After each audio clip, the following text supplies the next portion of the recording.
ये ZBC की Urdu service है। पेश खिदमत है हालात हाजिरा का प्रोग्राम सरबीन। ये प्रोग्राम आप हर रोज रात 8 बजे हमारे YouTube चैनल पर सुन सकते हैं।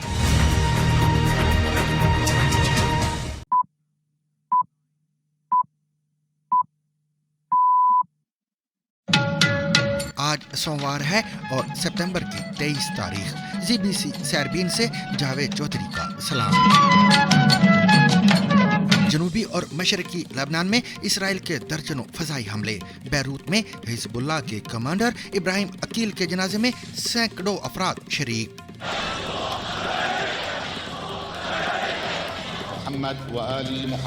मखसूस निशिस्तों के मुकदमे में पाकिस्तान की सुप्रीम कोर्ट का तफसीली फैसला जारी। और डोनाल्ड ट्रंप ने ये क्यों कहा कि अगर इस मर्तबा हार गया तो दोबारा सदारती इलेक्शन नहीं लड़ूंगा। No, I don't. No, I don't. I think that will be it. I don't see that at all. I think that hopefully we're going to be successful. और जानिए पाकिस्तान की खुफिया एजेंसी ISI के नए सरबराह कौन बने हैं और इंडिया की खुफिया एजेंसी राह कैसे बनी और ये कैसे काम करती है। मजीद ये कि साबिक CIA अफसर को 30 बरस कैद की सजा क्यों सुनाई गई। A long-time CIA officer has been sentenced to 30 years in prison for sexually assaulting more than 24 women. और ये भी कि शुमाली कोरिया में फटी जीन्स पहनने वालों की तलाश में पुलिस कैंची लिए सड़कों पर क्यों खड़ी होती है। और जानिए 30 बरस से कैद एक कैदी की था जिसे उस जुर्म में सजाए मौत हुई जो हुआ ही नहीं। माफी नहीं मांगेंगे, अदलिया की आज़ादी और इमरान खान की रिहाई के मुतालबे के लिए बाहर निकलेंगे। वजीर आला खैबर पख्तूनख्वा अली अमीन गंडापुर का ऐलान। तो ये माफी शाफी वाली बातें मत करो। माफी में बात गई तो मेरे ख्याल में अपनी आइंदा पूरी जो जिंदगी बची है उस पे आप माफिया मांगते हो। ये सब कुछ और बहुत कुछ आज के सरबीन में, मगर हमेशा की तरह सबसे पहले अहम आलमी खबरों का खुलासा।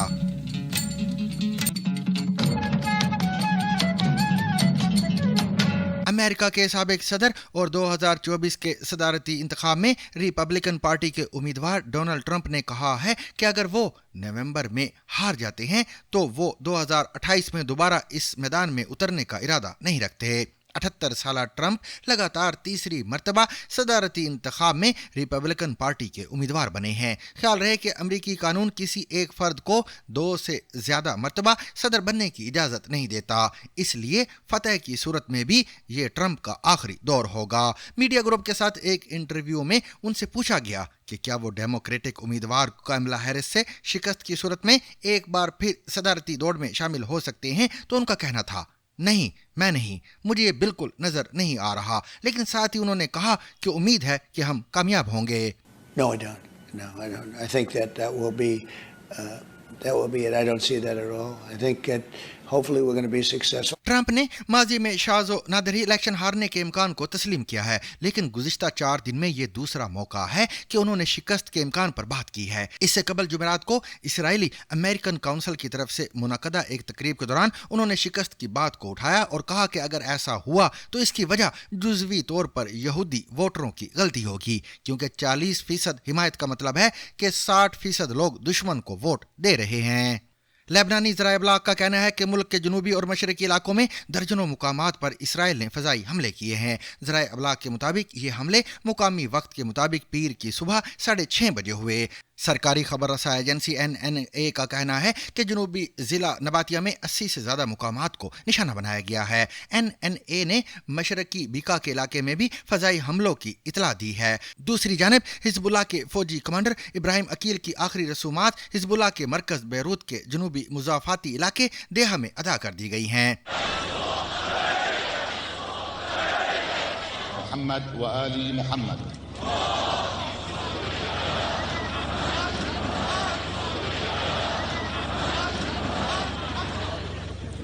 बिस्मिल्लाहिर्रहमानिर्रहीम। इस मौके पर जनाजे में शामिल होने वाले हिजबुल्लाह के जंगजुओं ने सियाह लिबास पहन रखा था और उनकी गर्दनों में पीले रंग की हिजबुल्लाह की अलामती चादरें थीं। इब्राहिम अकील के जनाजे में हिजबुल्लाह के सैकड़ों हामी हलाक हो जाने वाले अपने कमांडर की तस्वीर के साथ फलस्तीनी, लबनानी, ईरानी और हिजबुल्लाह के झंडे उठाए मौजूद थे। کہا جا رہا ہے کہ ابراہیم عقیل کے جنازے میں شامل لوگوں کی تعداد حزب اللہ کے ایک اور بڑے کمانڈر فواد شکر کی آخری رسومات میں شامل لوگوں سے کہیں زیادہ تھی، جو اسی سال جولائی میں داہیہ میں ہی ایک اسرائیلی فضائی حملے میں ہلاک ہو گئے تھے۔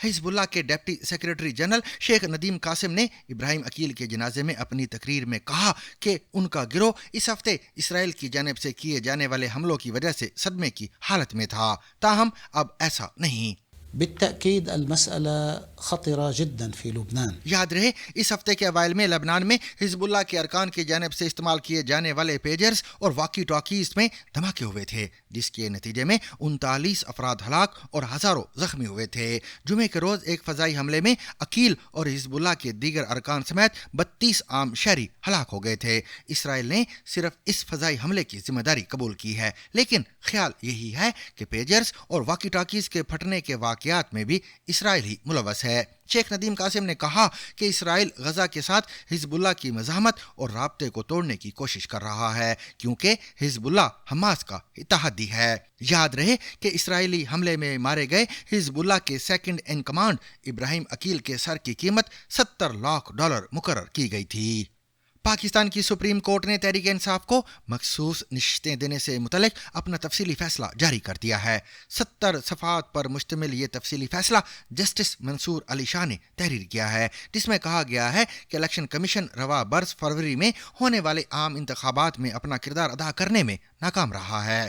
تفصیلی فیصلے میں بتایا گیا ہے کہ اس بات سے کوئی فرق نہیں پڑتا کہ تحریک انصاف سے پہلے درخواست دائر کیوں نہ کرائی گئی اور پہلے ہی ریلیف کیوں دے دیا گیا۔ فیصلے کے مطابق انتخابی تنازع بنیادی طور پر دیگر سول تنازعات سے مختلف ہوتا ہے۔ فیصلے کے مطابق یہ عوام کے ووٹ کے حق کے تحفظ کا آئینی فریضہ تھا جو سپریم کورٹ نے ادا کیا ہے۔ واضح رہے کہ 12 جولائی کو سپریم کورٹ نے سنی اتحاد کونسل کی مخصوص نشستوں کے کیس میں پشاور ہائی کورٹ اور الیکشن کمیشن کا فیصلہ کالعدم قرار دیتے ہوئے پاکستان تحریک انصاف کو مخصوص نشستوں کا حقدار قرار دے دیا تھا۔ جسٹس منصور علی شاہ نے اپنے تفصیلی فیصلے میں لکھا کہ انہوں نے یہ سمجھنے کی بہت کوشش کی کہ سیاسی جماعتوں کے نظام پر مبنی پارلیمانی جمہوریت میں اتنے آزاد امیدوار کیسے کامیاب ہو سکتے ہیں۔ فیصلے کے مطابق اس سوال کا کوئی تسلی بخش جواب نہیں دیا گیا۔ پی ٹی آئی کا یہ دعویٰ تھا کہ آزاد امیدوار بھی پی ٹی آئی کے امیدوار تھے۔ پی ٹی آئی کے مطابق ووٹرز نے ان کے پی ٹی آئی امیدوار ہونے کی وجہ سے انہیں ووٹ دیا۔ تحریری فیصلے میں بتایا گیا کہ الیکشن کمیشن کے 1 مارچ کے فیصلے کی کوئی قانونی حیثیت نہیں۔ الیکشن کمیشن کا 1 مارچ کا فیصلہ آئین سے متصادم ہے۔ فیصلے میں کہا گیا کہ الیکشن کمیشن ملک میں جمہوری عمل کا ضامن اور حکومت کا چوتھا ستون ہے۔ الیکشن کمیشن فروری 2024 میں اپنا یہ کردار ادا کرنے میں ناکام رہا ہے۔ تفصیلی فیصلے میں 8 ججز نے 2 ججز کے اختلافی نوٹ پر تحفظات کا اظہار بھی کیا ہے۔ جسٹس امین الدین خان اور جسٹس نعیم اختر افغان نے 12 جولائی کے اکثریتی فیصلے کو آئین سے متصادم قرار دیا تھا۔ 2 ججز کے تحفظات کے حوالے سے فیصلے میں بتایا گیا ہے کہ جس انداز میں 2 ججز نے اکثریتی فیصلے پر اختلاف کا اظہار کیا وہ مناسب نہیں تھا۔ تفصیلی فیصلے کے مطابق جسٹس امین الدین اور جسٹس نعیم اختر افغان کا عمل سپریم کورٹ کے ججز کے منصب کے منافی ہے۔ پاکستان کے سرکاری ذرائع ابلاغ کے مطابق ایڈجوٹنٹ جنرل کے عہدے پر کام کرنے والے لیفٹیننٹ جنرل محمد عاصم ملک کو افواج پاکستان کے خفیہ ادارے ISI کا نیا سربراہ مقرر کر دیا گیا ہے۔ پاکستانی فوج یا وزیر اعظم ہاؤس کی جانب سے تاحال اس تعیناتی کے بارے میں اعلامیہ یا بیان سامنے نہیں آیا ہے، تاہم عسکری ذرائع نے اس تعیناتی کی تصدیق کی ہے۔ پاکستان ٹیلی ویژن کے مطابق عاصم ملک 30 سپتمبر 2024 کو اپنی نئی ذمہ داریاں سنبھالیں گے۔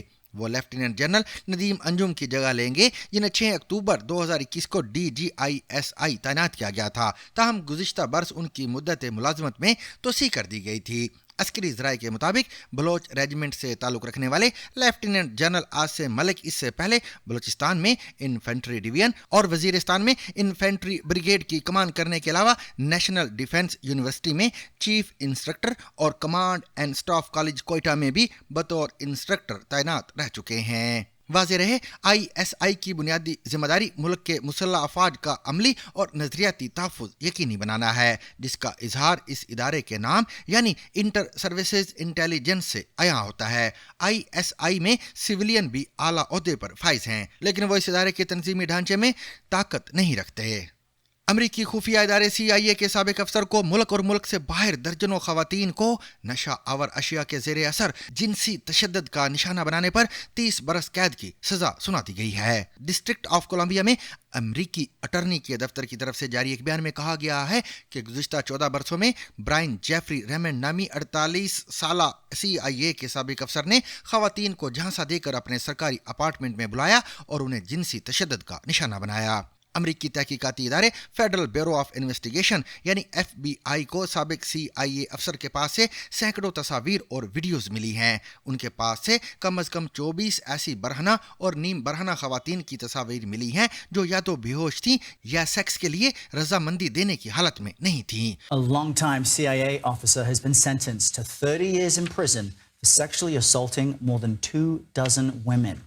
Federal prosecutors say Brian Jeffrey Raymond drugged, photographed, and assaulted the women at his postings around the world, dating back to 2006. Raymond को उस वक्त गिरफ्तार किया गया था जब मई 2020 में मेक्सिको शहर में उनके अपार्टमेंट की बालकनी में एक बरहना खातून मदद के लिए चिल्लाती हुई नजर आई थी। जब यह वाकया रूनुमा हुआ उस वक्त रेमंड मेक्सिको में अमरीकी सफारत खाने में काम कर रहे थे। अमरीकी अटर्नी मैथ्यू का कहना है कि सुनाई गई सजा के सबब वो यानी रेमंड उम्र भर के लिए जिनसी मुजरिम करार दे दिए गए हैं। मैथ्यू मजीद कहते हैं कि साबिक इंटेलिजेंस अफसर एक शिकारी थे जिन्होंने ला इल्म खवातीन को अपनी सरकारी रिहाइशगाह पर झांसा देकर बुलाया जहां उन खवातीन को नशा आवर अशिया दी गई, उन पर जिनसी तशद्दुद किया गया और उनकी तस्वीर बनाई गई। रेमंड की डिवाइस से 500 से ज्यादा तस्वीर बरामद हुई हैं और ये तस्वीर और वीडियोस सन 2006 से 2020 तक के अरसे में बनाई गई थी और इनमें मुलजिम को मुतासरा खवातीन के जिस्मों को घंटों तक छूते हुए देखा जा सकता है। अमेरिका में BBC के पार्टनर इदारे CBS के मुताबिक कुछ तस्वीर और वीडियोस में रेमंड को मुतासरा खवातीन के जिस्मों पर चढ़ते हुए और उन्हें दबोचते हुए भी देखा जा सकता है। CBS के मुताबिक कुछ तस्वीर और वीडियोस में रेमंड बेहोश खवातीन की पलकें जबरदस्ती खोलते हुए और उनके मुंह में अपनी उंगलियां डालते हुए भी देखे जा सकते हैं। सन 1965 में इंडिया और पाकिस्तान के दरमियान 22 रोजा जंग फैसला कुन नतीजे के बगैर खत्म हो गई थी। इंडिया को बर्तरी हासिल जरूर थी लेकिन इंडिया के पास ये खुफिया मालूमात नहीं थी कि पाकिस्तान के पास हथियारों की किस हद तक कमी है। कहा जाता है कि 22 सितंबर को जिस दिन जंग बंदी का ऐलान हुआ पाकिस्तान का तकरीबन तमाम असला खत्म हो चुका था। इंडिया की खुफिया एजेंसी रा के साबिक सरबराह शंकरन नायर अपनी किताब इनसाइड IB एंड रा the rolling stone that gathered moss में लिखते हैं कि उस वक्त के army chief general JN Chaudhuri ने वजीर दिफा यशवंत राव चौहान को इतला दी कि फौज ने पाकिस्तान पर फैसला कुन फतह इसलिए हासिल नहीं की कि हमारे पास दुरुस्त इंटेलिजेंस मालूमात नहीं थी। इसकी वजह यह थी कि यह मालूमात इकट्ठी करने की जिम्मेदारी IB के नाअहल जासूसों को दी गई थी। इस तनकीद का एक नतीजा यह निकला कि इंडिया ने एक नई intelligence agency research and analysis wing RAW यानी रा कायम करने का फैसला किया जिसकी जिम्मेदारी मुल्क से बाहर इंटेलिजेंस जमा करनी थी। रा का क़याम 21 सितंबर सन 1968 को हुआ और रामेश्वर नाथ काउ को इसका पहला सरबराह बनाया गया। शंकरन नायर को उनका नंबर 2 बनाया गया था। इन दोनों के अलावा 250 अफराद को इंटेलिजेंस ब्यूरो से रा में मुंतकिल किया गया। सन 1971 के बाद रामेश्वर नाथ काउ ने कॉलेजों और यूनिवर्सिटियों से बराह रास्त रा के एजेंटों को मुंतखब करने की रिवायत शुरू की। नतीजा ये हुआ कि रा में काम करने वाले बहुत से लोगों के रिश्तेदारों और दोस्तों को तंजीम में नौकरियां मिल गईं और इसे मजाक में relatives and associate welfare association कहा जाने लगा। लेकिन सन 1973 के बाद ये रिवायत बदल गई और अब बराह रास्त भर्ती होने वालों को सख्त मुकाबले और तरह तरह के इम्तिहानात से गुजरना पड़ता है। पाकिस्तान के सूबे खैबर पख्तूनख्वा के वजीर आला अली अमीन गंडापुर का कहना है कि उन्हें बार बार कहा जा रहा है कि माफ़ी मांगो। मैं किस चीज़ की माफ़ी मांगूं और किस से माफ़ी मांगूं? पर्चे काटने हैं तो काटो, जो करना है कर लो, मैं माफ़ी नहीं मांगूंगा। अपने एक वीडियो बयान में उन्होंने कहा कि हम ना इस फॉर्म 47 की हुकूमत को मानते हैं और ना इनके किसी गैर आइनी इकदाम को मानेंगे। अली अमीन ने कहा कि माफ़ी पहले वो मांगे जो माफ़ी मांगने के मजाज हैं, जिन्होंने मेरे लीडर को गिरफ्तार करने के लिए उनके गिरीबान में हाथ डाला। अली अमीन ने सवाल किया कि जिले शाह समेत मेरे बेगुनाह कारकुनान को शहीद करने की माफ़ी कौन मांगेगा? हमारे लोगों को मुल्क भर में शहीद किया गया, उसकी माफी कौन मांगेगा? ये माफी शॉफी वाली बात मत करो। अगर माफी वाली बात हुई तो बाकी जो जिंदगी बची है आप जिंदगी भर माफी मांगेंगे। अली अमीन गंडापुर का कहना था कि वो ना इस फॉर्म 47 वाली हुकूमत को मानते हैं और ना किसी मुजव्वज़ा आईनी अदालत को तस्लीम करेंगे। तो ये माफ़ी शाफी वाली बातें मत करो। माफ़ियों में बात गई तो मेरे ख्याल में अपनी आइंदा पूरी जो ज़िंदगी बची है उस पर आप माफ़िया मांगते रहोगे, और बाकी न मैं पंजाब हुकूमत का ग़ुलाम हूँ और न मैं किसी और का ग़ुलाम हूँ कि मैं माफ़िया मांगता फिरूँ, क्योंकि मैंने कोई ऐसा काम ही नहीं किया कि मुझे माफ़ी मांगनी पड़े, चाहे फेडरल गवर्नमेंट है चाहे पंजाब की हुकूमत है। माफ़ी माफ़ी नश्ता, भूल जाओ ये माफ़िया शाफियाँ। पर्चे काटने हैं काट लो, जो करना है कर लो, तकड़े हो जाओ। इमरान खान के साथ खड़े हैं, इंशाल्लाह खड़े रहेंगे। अली अमीन का यह भी कहना था कि जाली मुकदमात में इमरान खान को 414 दिन से जेल में रखा हुआ है। वजीर आला ने लाहौर के जलसे में वक्त पर ना पहुंचने की वजाहत तो नहीं की, मगर उन्होंने ये कहा कि इस मुल्क में PTV का खबरनामा स्टैंडर्ड टाइम पर होते देखा, बाकी तो मुल्क में कोई स्टैंडर्ड नहीं है। दूसरी जानब खैबर पख्तूनख्वा के ही जिला बन्नू में पुलिस हुकाम ने 11 पुलिस एहलकारों को एहतजाज करने और इंसदाद पोलियो मुहिम से इनकार करने पर मुलाजमत से बर्खास्त कर दिया है। जिलाई पुलिस अफसर बन्नू ज़ियाउद्दीन ने ZBC को बताया कि पुलिस एक डिसिप्लिन इदारा है और अगर पुलिस एहलकारों के कोई हकीकी मुतालबात हैं तो वो उन पर अमल दरामद को यकीनी बनाएंगे, लेकिन जहां तक बात इंसदाद पोलियो मुहिम या दीगर बातों का ताल्लुक है तो इस पर किसी किस्म का कोई दबाव कबूल नहीं किया जा सकता। उन्होंने कहा है कि फिलहाल 11 एहलकारों को नौकरी से बर्खास्त किया गया है। इनमें head constable, lower head constable, FC और ड्राइवर शामिल हैं। याद रहे बन्नू पुलिस के एक साबिक एहलकार जमशेद को 2 रोज पहले 3 MPO के तहत हिरासत में लेकर हरीपुर जेल मुंतकिल किया गया था। बन्नू और लकी मरवत पुलिस एहलकारों ने इस गिरफ्तारी पर एहतजाज किया और बन्नू पुलिस लाइन में मुजाहरे के बाद बन्नू मीरान शाह सड़क ब्लॉक कर दी थी।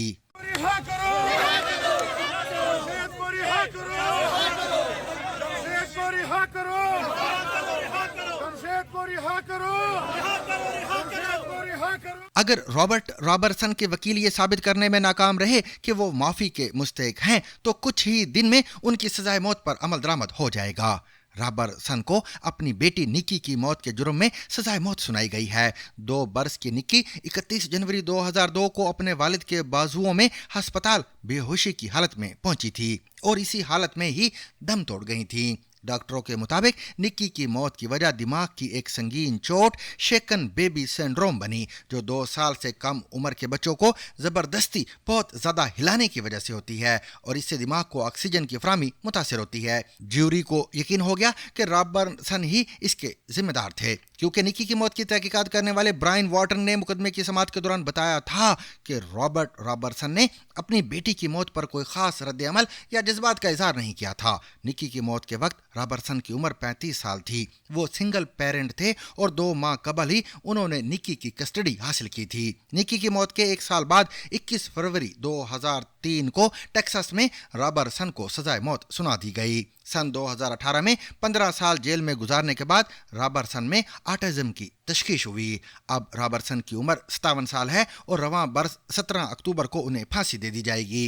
रॉबर्टसन के वकला ने माफी की दरखास्त दायर कर रखी है ताकि अमरीकी रियासत टेक्सास के गवर्नर उनकी सजाए मौत को खत्म कर दें। वकला का मकसद सिर्फ रॉबर्टसन की फांसी को रोकना ही नहीं, बल्कि वो ये भी कहते हैं कि इस केस की दोबारा समाअत की जाए। वकला की पिटीशन के मुताबिक रॉबर्टसन बेकसूर हैं। ऐसा नहीं कि इस जुर्म में किसी गलत शख्स को सजा दी जा रही है, बल्कि एक ऐसे जुर्म का इल्जाम लगाया गया है जो असल में हुआ ही नहीं। ताहम अगर ये दरखास्त मुस्तरद हो जाती है और सजा पर अमल दरामद हो जाता है तो रॉबर्टसन अमेरिका में शेकन बेबी सिंड्रोम की वजह से सजाए मौत पाने वाले पहले शख्स होंगे। शुमाली कोरिया के सबसे ऊंचे पहाड़ी सिलसिले पाईकड़ो में सूरज तुलू हो रहा था और आसमान सूरज से निकलने वाली सुर्ख शुआओं में डूबा हुआ था। इस मंजर को देखने के लिए वहां कुछ सयाह भी मौजूद थे। ऐसे में एक 15 साल लड़की की आंखें उस वक्त हैरत से फैल गई जब उन्होंने एक मगरबी सयाह को फटी हुई जीन्स में मलबूस देखा। इससे कबल इस लड़की ने कभी ऐसी जीन्स नहीं देखी थी। शुमाली कोरिया में जीन्स अमेरिकी साम्राज्य की अलामत है और घुटनों को दिखाने वाली फटी हुई जीन्स वहां ममनू है। इस लड़की को यह नज़ारा अजीब और हैरानकुन लगा। शुमाली कोरिया में फटे हुए कपड़े पहनने का मतलब ये है कि आप गरीब हैं। اس نے بڑبڑاتے ہوئے کہا کہ کوئی غیر ملکی بھکاری یہاں اکیلا کیوں آئے گا؟ ان کے والد نے کہا کہ ایسا ہو ہی نہیں سکتا کہ کوئی غیر ملکی جو یہاں کا سفر کر رہا ہو وہ بھکاری ہو سکتا ہے کہ یہ ان کا فیشن ہو۔ وہ بتاتی ہیں کہ میں حیران رہ گئی اور اس چیز نے میری زندگی بدل کر رکھ دی۔ اگرچہ فیشن ایک ایسا لفظ ہے جس کا شمالی کوریا میں وجود نہ ہونے کے برابر ہے، لیکن فیشن نے اس 15 سالہ لڑکی کی آنکھیں کھول دی، اور سن 2009 میں جب وہ سن بلوغت کو پہنچی اور 20 سال کی ہوئی تو وہ شمالی کوریا سے فرار ہونے میں کامیاب ہو گئیں۔ ان کے مطابق اس فرار کی صرف ایک وجہ تھی اور وہ یہ کہ وہ لباس میں آزادی اور خوشی تلاش کرنا چاہتی تھی۔ یہ جے ہون کانگ کی کہانی ہے جو بعد میں فیشن ڈیزائنر بنی۔ اگرچہ شمالی کوریا میں زرق برق لباس کی اجازت نہیں، لیکن کانگ اپنی ماں کے زیر اثر مختلف قسم کے کپڑے دیکھ کر بڑی ہوئی۔ ان کی والدہ ایک استاد تھیں اور تجارت کرتی تھیں۔ وہ شمالی کوریا کی سرحد پر چین اور جاپان سے لائے جانے والے کپڑے خرید کر بازار میں فروخت کرتی تھیں۔ ان میں سے بہت سے ایسے کپڑے تھے جو انہوں نے پہلے کبھی نہیں دیکھے تھے۔ شمالی کوریا کی ایک منحرف خاتون کا نظریہ اس وقت بدل گیا جب انہوں نے ایک سیاح کو پھٹی ہوئی جینز میں دیکھا۔ کانگ اپنی والدہ کی مشکور ہیں اور کہتی ہیں ان کی وجہ سے میں فینسی لیس والے بلاؤز اور پھولوں والی ہوڈیز پہن کر باہر نکلتی تھی۔ اصل میں ابتدا میں وہ کپڑوں پر بہت کنٹرول نہیں رکھتے تھے، لیکن جب میں نے 2000 کی دہائی کے اواخر میں اسکول سے گریجویشن کیا تو زرد ہوا کا لفظ بہت استعمال ہوتا تھا اور اس دور میں کریک ڈاؤن مزید شدید ہو گیا تھا۔ زرد ہوا شمالی کوریا کی ایک اصطلاح ہے جو ایک بیہودہ اور زوال پذیر ٹرینڈ کے لیے استعمال ہو رہی ہے۔ اسے کثرت سے اور بطور خاص سرمایہ دارانہ ثقافت میں استعمال کیا جاتا تھا۔ کورین ڈکشنری کے مطابق زرد یا پیلا شمالی کوریا میں ایک ایسا لفظ ہے جو فحاشی اور موقع پرستی کی علامت ہے۔ سڑک پر لوگ یعنی پولیس افسران کینچی کے ساتھ کھڑے کریک ڈاؤن کر رہے ہوتے تھے۔ اگر آپ جینز پہنتے ہیں تو وہ کینچی سے نیچے کا حصہ کاٹتے تھے تاکہ آپ کو کپڑے بدلنا پڑیں اور آپ اپنی جینز لا کر ان کے حوالے کر دیں۔ Rediscover the trusted voice of news with Zigzag Broadcast Company's revival of BBC Sarabeen. ZBC Serbia.